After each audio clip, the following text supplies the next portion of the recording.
Hello, my name is Neil Roseman, and I founded and I own Block M Investments, and we lend hard money throughout the state of Maryland. So, the first question I usually get is, what is hard money? Well, hard money, most people think hard money is like if you don't pay it back, somebody's going to come break your legs. That's not the case. Okay. Hard money gets its name from the hard asset. So, a hard money lender usually lends money predominantly on the value of the asset, while a soft money lender, which would be the traditional lender, like for a home that you're buying that you're going to live in, would lend money based on your credit score and your income. Okay. Yes, they look at the collateral, but it's not the main determination of whether they're going to lend to you. Hard money lender is primarily concerned with the value of the property. Hard money lending is only for investors. Almost all hard money lenders in Maryland will not lend to owner occupied properties. When you lend to an owner occupied property, you have to be licensed, and most hard money lenders are not licensed, making it a violation of the law. And we actually can break the law and be thrown in jail if we lend money to homeowners, i.e., owner occupied properties. So a lot of people say, well, why would you ever use hard money? Why not go to a bank to get your property? Why not use cash? Why not use a home equity line of credit? Why not use, friends or family or investor money? Well, some of those options are available to you, but most aren't when you're doing a classic hard money loan. So a classic hard money loan would be you'd buy a property that is in need of repair, you would fix it up, and then you would sell it, make your profit, and then go and then repeat that. Okay. So most banks are not going to lend you money for properties that aren't functional. So if it doesn't have running water, utilities, etc., you're not going to be able to get a bank loan. Banks do not want to lend on those types of properties in today's world. They have lent on those types of properties in the past, and it is possible to get financing for those, but not usually for the people starting out. Only people that have been doing this a while with large equity stakes and have done and can get lines of credit from specific local banks. One of the problems with getting bank loans is that most bank loans are not actually owned by the bank. The bank originates them and then sells them off to a company or somewhere, an investor on Wall Street or somewhere else throughout the world. So the only people that usually will do an investment property where you do a flip, where it's going to be a renovation, would be a local bank that's going to hold that loan on their balance sheet. And that is very, very difficult to come by. So most investors that are doing flips are going to be required to use one of the other ways of using money. One of the great benefits of hard money is that there's a lot of hard money lenders out there, including me, for example, who will lend for no money down. Okay. So that means a typical hard money deal is the hard money lender will lend the money to purchase the property, will then lend the money in draws to fix up the property. You then sell it, pay the lender off, and then you can repeat that. Okay. So you have the ability to maximize your money by using a hard money lender that doesn't require any down payment money. Now, what a mistake that most borrowers make or most investors make is they collapse two important distinctions, which is no money down with having no money. You must have money to make a hard money flip investment. Okay. Because even if the hard money lender provides money or provides the purchase price and the rehab, you still have to have money for the closing costs and points. You still have to have money to front the construction draws. So most hard money lenders are not going to pay out the draws ahead of time. You're going to have to create a draw schedule. And as you get the work complete, the hard money lender will release the money to you. You're going to have to make payments. Most hard money lenders are going to require monthly interest payments, usually interest only. Most hard money lenders are going to require you to have money set aside in your personal accounts or your business accounts to be able to handle any cost overruns. So I can only speak for myself, but if somebody's buying a $150,000 home and they're going to put 75,000 into it and sell it for 300, they're going to probably need about $40,000 of cash. Not saying that that money would necessarily all be invested in the property, but between the down payment money, the interest payments you're going to make, to front the construction draws, and to handle any cost overruns, you've got to have that working capital. Cash is the lifeblood of an investor. And the number one way that hard money lenders lose money is that the investor runs out of cash and the project comes to a complete stop. Okay, so, so no money down is one of the big reasons people would use hard money. Another main reason people use hard money is speed. When I go to a property and meet a borrower, I look at the property, I know the borrower. If I don't know the borrower, I've got an application and I can commit right there on the spot with a handshake of what I'm going to fund. And then you know that I'm ready to close as soon as the title work is done. Could be as soon as the next day, could be a couple of weeks behind.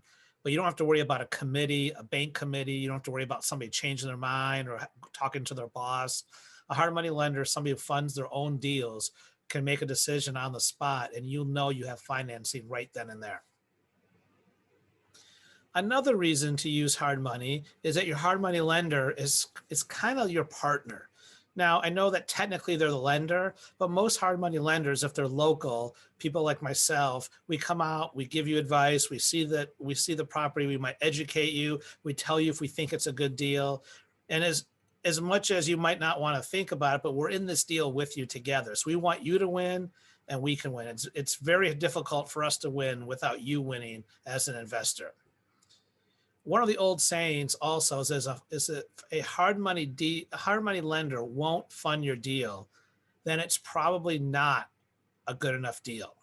So one of the big attributes that a hard money lender brings to the table is that he will be able to analyze your deal. He or she will analyze your deal, and if it's good, great. But if it's not, it can save you from doing bad deals and losing money. Lots of money, especially if you're a newbie and don't 100% know what you're doing. So what does a typical loan look like? Well, so one thing you have to realize about hard money lenders is that the possibilities are endless. So unlike traditional loans where everything is kind of dictated by the government and run by the government, whether it be Fannie Mae, Freddie Mac, VA, Ginnie Mae, FHA, all that stuff has very across the board criteria. Each hard money lender is going to be very different. Most hard money lenders will lend on a typical deal 65 to 70% of the after repair value. 65 to 70% of the after repair value. So when we after repair value is called ARV, ARV. So the first thing you need to do is say, what is the value of the property once it's all fixed up? Okay, so let's say that you come up with the number that the value is 200. That means a hard money lender that's lending 70% of the after repair value will lend up to 140,000. So now you got the number that the hard money lender is probably going to lend. Then you take the 140,000 and you subtract off how much it's going to cost to fix up the property. That leaves you with how much money the hard money lender will put towards the down payment. So if it's going to be $50,000 for the rehab budget, that means in our simple scenario, the most the hard money lender would fund would be $90,000. 90,000 plus the 50 equals 140, which would be 70% of the ARV, which would be 200. So if you come to me, for example, and say you want to buy this property and I agree with the after repair value and I agree with your rehab budget and the purchase price is 90,000, great. You can do a no money down deal. However, if the purchase price is 98,000, I'm only going to fund 90, which means you have to bring $8,000 to the table. And so that would be in addition to the closing costs, the interest payments, the fronting the construction draws, and any other cost overruns. That's what we would call money down. If you have to put money down. So there's multiple types of hard money lenders out there. Some, like myself, will do no money down deals. Okay. Some will not. No matter how good the deal is, they're going to want 5%, 10%, 20%, 25%, 30% down payment. And you might be thinking to yourself, well, why would I want to do that? If people like Neil are going to fund with no money down, why would I want to put 25% down? Well, they're going to be a lot cheaper. So what you're going to see is that a typical hard money deal is going to be anywhere between like 9% and 1 point for the absolute cheapest hard money, all the way up to 16% and 6 points for the most expensive hard money. Okay. And there are reasons why both are good. If you don't have 30% to put on that $200,000 loan or after repair value, where you're going to borrow 140, if you don't have $35,000 to put down in addition to all the other money, you might need to go with a more expensive hard money lender who's going to require less down. But that's the neat thing about hard money, is that you can go back, you can probably create a loan that works for you. You just can't always have everything. Okay. Now, so we talked about the interest rates, and they can be anywhere from 9% up to 15, 16%.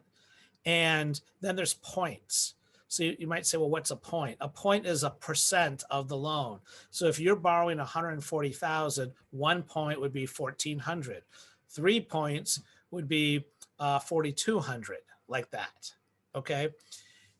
Most hard money loans, not all, but most hard money loans are interest only, and they go for a certain time. They're short term. They might go 6 months, 9 months, 12 months, somewhere in between, maybe a little bit longer.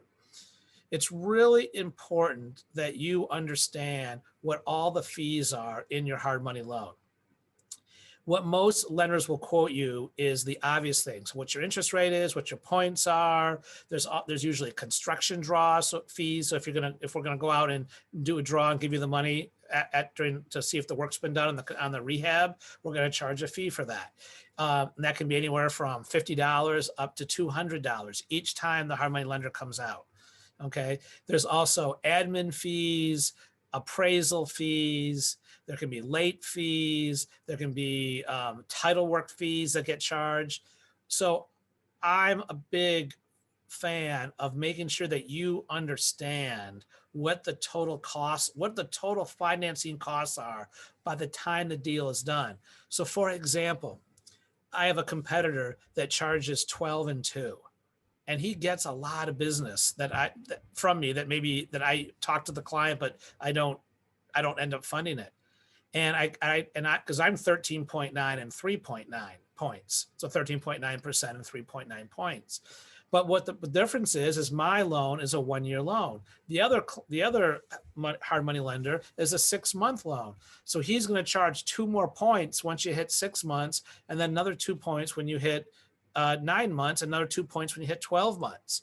So when you look at the total cost of the loan, very often that borrower will pay more than they would in my loan, as just an example.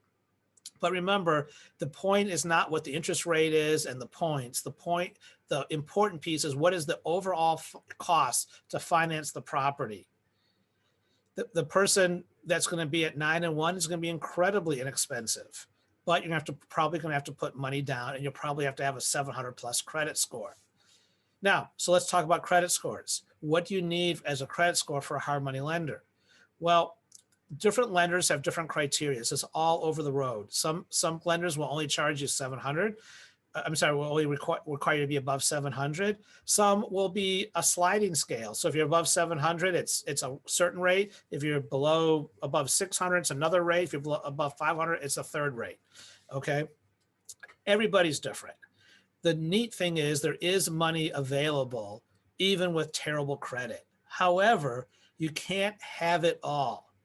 Okay. So if you have a great property, okay, a solid property, but you have terrible credit, then you're going to have to probably put more money down. So for example, if you have a 500 credit score and you came to me, I'm not going to fund 70%. Okay. I'm not going to fund that 140,000. I might only find 120,000 or 125,000. So you might have to come to the table with 10, 15, $20,000 extra because your credit score is substantially below average. So you can work around your credit score, but it's going to cost you in different ways. I don't charge more. I just require more money down. Okay. So for me and for a lot of hard money lenders, the approval process is an art. It's not a science. It's not a formula. Okay. Okay. So for example, you can offset your poor credit score by putting more money down. If I don't like the property, then you can offset that by putting more money down. Some hard money lenders have just flat out specific formulas, and you have to fit into their formula, or else you can't do the loan. So you want to check in with each hard money lender and find out what they offer you. Okay. Now, some people are probably just listening to these rates and their eyes are just rolling back in their head and saying, I can't believe how expensive this is. Okay, so let me address that. It is very expensive money. There is no doubt about that. In a perfect world, if you have to start with hard money, that's fine. And you want to work your way out of that. So when you look at the financing curve, the question I would ask you is, what's more expensive than hard money? I'll give you a second to think about what's more expensive than hard money. Well, one thing that's more expensive than hard money is having a partner. So it's not uncommon to do a joint venture deal where you might do all the work. Okay, find the property, manage the rehab, and then you might find you have a partner that puts up all the money, and then you split the profit 50-50 or something like that. Okay, so but that's more expensive than hard money. So there's what I call a financing curve. You've got at the bottom partner, okay, or credit card debt, things like that. Then you have hard money. Then you have a private lender. You say, well, what's a private lender? A private lender is maybe somebody who just invests in real estate transactions, but doesn't do it for a living.